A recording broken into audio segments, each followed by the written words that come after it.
Hello and welcome to Indus News live from Islamabad. I'm Javad Tehami and these are the headlines.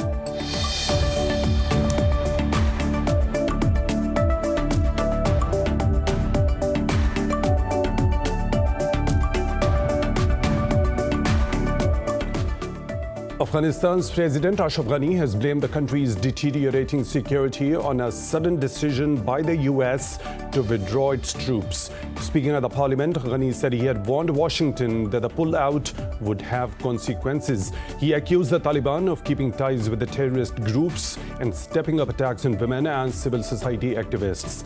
Rejecting Ghani's accusations, the Taliban said lies and accusations cannot prolong Ghani's government. Pakistan's Foreign Minister Shah Mahmood Qureshi says his country is committed to playing a positive role for the peace in the Middle East. Meeting a delegation of the Arab parliamentarians in Islamabad, Shah Mahmood Qureshi said Pakistan wants peaceful resolution of the Kashmir and Palestine issues as per the UN Security Council's resolutions. He added that Pakistan considers dialogue as the only way for durable political settlement of all conflicts.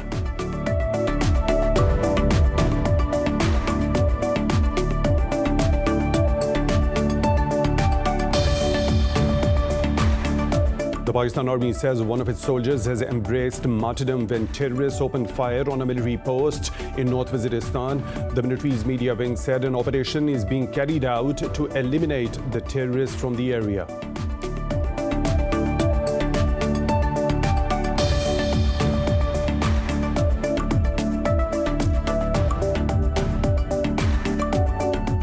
Iran says it will respond to any threat against its security after the US, Israel and Britain blamed Tehran for an attack on an Israeli-managed tanker off the coast of Oman. State television quoted a foreign ministry spokesman as saying that the allegations are provocative and baseless.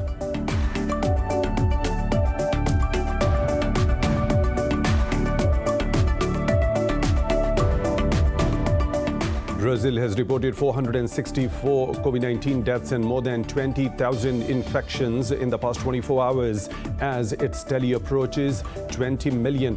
Meanwhile, Pakistan has registered 40 deaths and over 4,800 cases overnight.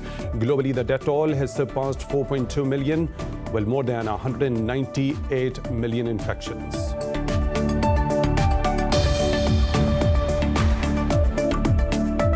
And in the Tokyo Olympics, Indonesia's pair of Gracia Poliai and Apriani Rehao has won the women's doubles gold in badminton. Meanwhile, China clinched gold in men's gymnastics rings and women's 87-kilogram weightlifting events.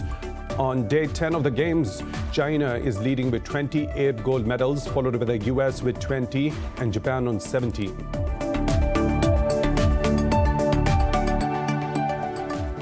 Those were the headlines and detailed stories right after a short break. Stay tuned.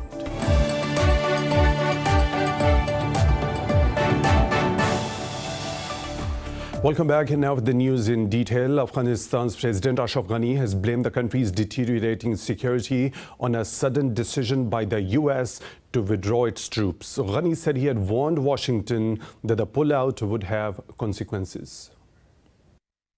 Addressing a special session of Parliament, Afghan President Ashraf Ghani said the Taliban would not move towards peace unless the worsening security situation was curbed. He accused the Taliban of keeping ties with terrorist groups and stepping up attacks on women and civil society activists. Rejecting Ghani's accusations, the Taliban said lies and accusations cannot prolong Ghani's government. In a tweet, spokesperson Zabiullah Mujahid warned that the president's time has run out. This comes as the Taliban have intensified their attacks across the country and also hit Herat and Kandahar airports. Besides, Russia and Uzbekistan have begun joint military drills near the Afghan border. Russian media reported that 1,500 troops would take part in the 5-day exercises that began at the Termez military site in Uzbekistan. And to talk more about this, we are joined by Mr. Arshad Yousafzai, analyst, joining us from Peshawar. Mr. Yousafzai, thank you very much for your time at Indus News. First of all, the fighting in Afghanistan is getting worse by the hour. Why do you think the Taliban have started attacking airports, and whether these attacks will hinder the exit of the foreign troops? Well, the attacks are increasing because, one of the fact is that the Taliban had a plan that as soon as the foreign troops leave Afghanistan, they will start taking as many cities and as swiftly as possible. So that is why we are seeing attacks all around the country now.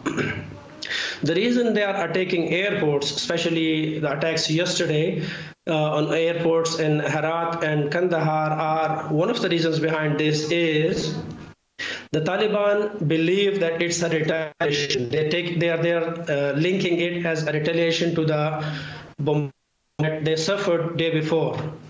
The reason these attacks on the airport are because they believe that the Shindan airport in Herat in particular was used to attack Taliban convoys in Guzara and Adrat. Now, I don't think that this will delay the withdrawal of the foreign troops, because the foreign troops are committed to leave. And as soon as the September 11 date approaches, it is quite sure that all the troops will leave Afghanistan. And by then, the Taliban believe that they would have captured many areas compared to they are now, which is almost half the country. So they will be in a better position to dictate their terms as they did before the start of Doha Agreement or Doha talks. Mr. Yousafzai, the UK has already voiced their soft approval of working with the Taliban if they would come into power. Do you believe that the Taliban can take over Afghanistan, or do the Afghan forces possess the capacity to fight back? Well, it's not just the UK at the moment. Other European countries too are starting to soften their image or their attraction towards the Taliban. But one thing is for sure, the Taliban have been capturing areas that are far from the major cities, that are not well guarded at the moment. Particularly border areas, small towns or villages or districts that are far from the city centers. So we haven't seen the worst of the fighting yet. The Afghan troops haven't put up any big fight yet. I fear that in the future, when just like it's happening in Helmand and Herat now, so I believe that the fighting will escalate in the future. Mr. Yousafzai, now the experts say that President Ashraf Ghani's corruption is the reason behind the rapid Taliban gains. They accuse the Ghani government of receiving funds of ghost soldiers. How much of that is true? The corruption is one of the major issues. The people of Afghanistan are not happy with the current government. And they believe that one of the reasons that the Ghani government administration is asking the foreign troops not to leave, the Ghani government would want to have an extended period of taking out more corruption money as much as possible for them, and to extend their regime to get more benefits from the Western countries. So I believe it is agreeable to greater extent that corruption is one of the major issues of the current government. And, things were shown not exactly as they were. The preparation of the Afghan troops, it was not as was shown. It was propagated by the Afghan politicians in their books or on social media. It was just a hype that they had created. But in reality, things were worse than that. Mr. Arshad Yousafzai, analyst, joining us from Peshawar. Thank you very much for your time at Indus News. Really appreciate that. And now moving on, Pakistan has reiterated that it has no favorites in Afghanistan. Talking to media, Foreign Office spokesperson said the Afghans need to decide about their future themselves. Zahid Hafiz Chaudhry said Pakistan will continue to play a constructive role in the Afghan peace process. He said the foreign minister's recent remarks on Afghanistan have been misquoted and twisted. The spokesperson said Shah Mahmood Qureshi clearly spoke about consensus within and outside Afghanistan against terrorism. Earlier, the spokesperson strongly condemned former Canadian minister's unwarranted remarks regarding Islamabad's role in Afghan peace process. Chaudhry said Islamabad has asked the Canadian authorities to take steps to address this motivated and smear campaign. Pakistan's foreign minister says being a founding member of the OIC, Pakistan is committed to playing a positive role for the peace in the Middle East. Shah Mahmood Qureshi said this during a meeting with a delegation of Arab parliamentarians in Islamabad. Qureshi said peace in the Middle East is linked to the Palestinian issue, adding that negotiation is the only resolution of all conflicts. He said there is a need for a clear condemnation of India's illegal annexation of Kashmir by the international community. Qureshi says the Arab Parliament and the Arab states have an important role to play. He shared the broader outlines of Islamabad's geo-economic preferences with a delegation led by Adil bin Abdurrahman. He stressed that Pakistan believes that negotiations are the best way to achieve sustainable political solutions.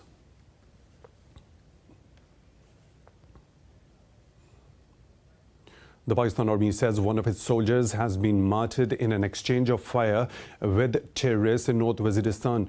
According to military's media wing, the gunfire took place when terrorists attacked a military post. It said the armed forces responded befittingly to the attack. An operation is being carried out to eliminate the terrorists from the area. 15 soldiers have been killed and 6 more are missing after a terrorist attack in southwest Niger. The defense ministry said the soldiers were ambushed and later targeted with an improvised explosive device. They said 7 soldiers are wounded in the attack on a supply mission in Terude commune. The ministry said its forces have launched a search operation to apprehend the terrorists. Niger is a regular target for militant groups that are growing stronger despite the deployment of regional, Western and the UN troops. Moving on to Yemen, where the government forces claim to have killed at least 40 Houthi fighters in the Marib province in the last 2 days. The military said its forces and the tribesmen pushed back rebels' assault on the provincial capital's mountainous areas. The Yemeni military said the government forces seized control of a mountain in the south of the city. It said Arab coalition's warplanes also conducted several air raids in Marib. The military said the fighting is also ongoing in the provinces of Lahaj, Jof and Al-Baida. Meanwhile, Houthis have not commented on the incident so far. Iran says it will respond to any threat against its security after the US, Israel and Britain blamed Tehran for an attack on an Israeli-managed tanker off the coast of Oman. State television quoted a foreign ministry spokesman as saying that the allegations are provocative and baseless. Earlier, US Secretary of State Antony Blinken said Iran attacked the tanker using explosive drones. While British Foreign Secretary Dominic Raab said his country and its allies planned a coordinated response over the strike. Israeli Prime Minister Naftali Bennett also vowed to retaliate against what he says is Iranian aggression. The strike on Mercer Street marked the first known fatal attack after years of assaults on commercial shipping in the region. Brazil has reported 464 COVID-19 deaths and more than 20,000 infections in the past 24 hours as its tally approaches 20 million. Globally, the death toll has surpassed 4.2 million with more than 198 million infections. More in this report. The Indian Delta variant continues to fuel the deadliest coronavirus surge across the world. The U.S.'s top infectious disease expert Dr. Anthony Fauci warned that more pain and suffering are on the horizon as COVID-19 cases climb again. A day after it recorded the most new daily cases since the start of the pandemic, Florida has broken a record for current COVID-19 hospitalizations. While over in Europe, protests over government's COVID-19 rules and restrictions continue. In the German capital of Berlin, several hundred people have been arrested by the police over protest against the newly imposed curbs. There were several hundred, then several thousand. There were suddenly 2,000 in the western part of the city, and we were quite fast to react to that. And then here close to the Victory Column, a new situation started building up. First, there were only around 100 people, and then suddenly there were over 1,000. But we were able to stop them so that they weren't able to get together and overcome the ban. Britain has offered COVID-19 booster vaccines to 32 million people from early next month. Pfizer and Moderna have reportedly raised the prices of their jabs in their latest European Union supply contracts. In China, several cities have rolled out mass testings of millions of people yet again and imposed fresh travel restrictions. This comes as China battles to contain the country's most widespread coronavirus outbreak in months. We carried out measures including taking temperatures, checking negative nucleic acid certificates and green health QR codes and registration in all communities and villages in Yansun Township, where the communities under control are located to stop the entry of outsiders. We lowered the attendance rate in office buildings to 50%. During the lockdown, residents in Yansun Township are not allowed to leave Beijing in principle. Meanwhile, in Australia, a snap 3-day lockdown in Brisbane and some neighbouring regions has been extended for another week. Hundreds of army personnel have begun patrolling Sydney to help enforce COVID-19 lockdown rules there. Pakistan has reported 40 deaths from COVID-19 over the past 24 hours, with more than 4,800 daily infections. The Health Ministry says the nationwide death toll has risen to 23,462. According to the health authorities, the positivity rate of cases has risen to 8.61. The ministry noted that the number of active cases has surpassed 73,000, of which more than 3,400 are critical. It said the caseload has crossed 1 million and 39,000, while over 943,000 people have recovered. The National Command and Operations Centre is set to discuss the surge in coronavirus cases in a meeting today. Educational institutions across the country have reopened today amid COVID's worsening fourth wave driven by the Delta variant. More stories to follow, but right after a short break. Stay tuned.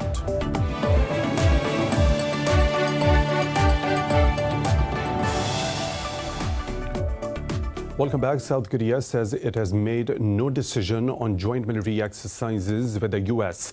This comes after North Korea warned Seoul that the annual drills will undermine their bilateral ties. Korean Defense Ministry says Seoul and Washington are in talks over the drills. Talking to reporters, the ministry spokesperson said the timing and the method of the exercises are yet to be finalized. He said the allies will decide after considering the issue of supporting diplomatic efforts for lasting peace on the Korean peninsula. Seoul's unification ministry says the drills must not be a source of military tension in any case. In Lebanon's coastal town of Khalideh, unidentified gunmen have killed at least 2 people in an attack on the funeral of a Hezbollah commander who was killed a day earlier. Hezbollah said the attack on mourners was a planned ambush. The military warned it would fire at anyone carrying weapons on the roads. The military said one of its soldiers was also injured in the shooting. Lebanese media reported that the violence is rooted in a personal vendetta. U.S. senators have introduced a sweeping $1 trillion bipartisan legislation on infrastructure. The massive package is a top priority of President Joe Biden and will be the largest infrastructure investment in decades. Around 24 negotiators, including Republican Senator Rob Portman, spearheaded the 2,700-page bill. It will invest in roads, bridges, ports, high-speed internet, water, and other critical infrastructure. Senators termed the bill an important step in modernizing the outdated infrastructure of the country. The 100-member chamber is expected to pass the legislation this week. If passed, the bill will go to the House of Representatives before President Biden signs it into a law. In China, the death toll from the last month's floods in the province of Henan has risen to 302. Officials say at least 50 people are still reported missing. About 617 millimeters of rain caused widespread destruction in Shangzhou. Direct economic losses in Henan have reached $18 billion, with more than 580,000 hectares of farmland affected.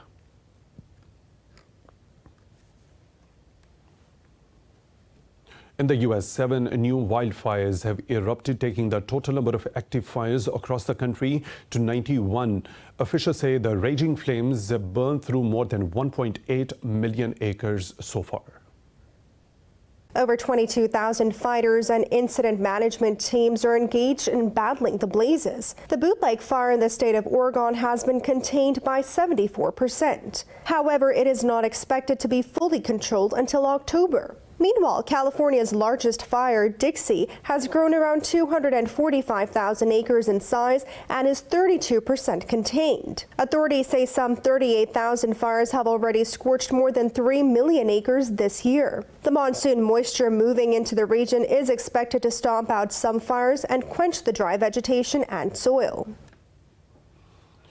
Moving on, the death toll from wildfires in Turkey has risen to 8 as firefighters battle for the 5th day to contain blazes still raging in coastal resort towns. The health minister said 2 more people have died in the southern town of Manavgat.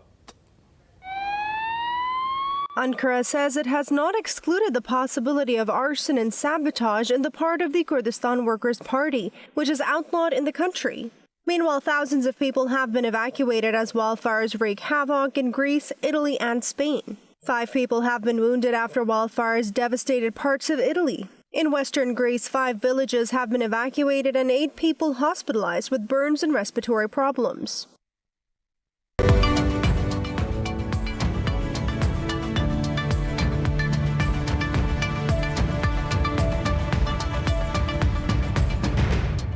Another business updates. European stocks have climbed, tracking positive sentiment around the world as the deal speculation and earnings drove significant share price moves. London's FTSE and Italy's FTSE MIB are leading the gains, rising nearly 1%. Frankfurt's DAX and the pan-European stocks 600 have edged up marginally. The CAC 40 in Paris has added over 0.5%. Earlier, Asian stocks also registered gains.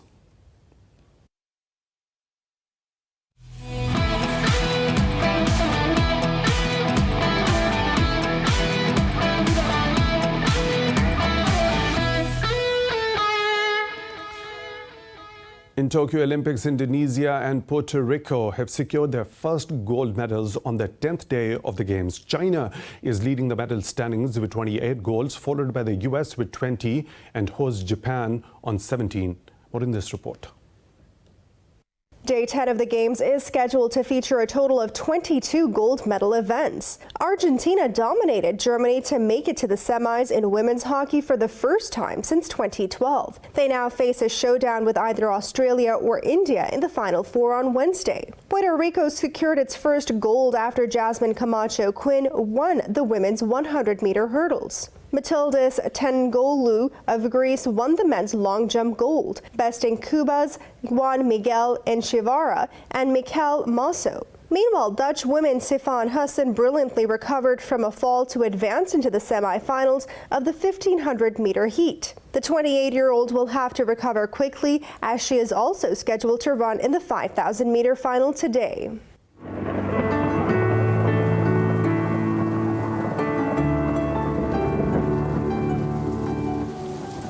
Another weather situation from around the globe.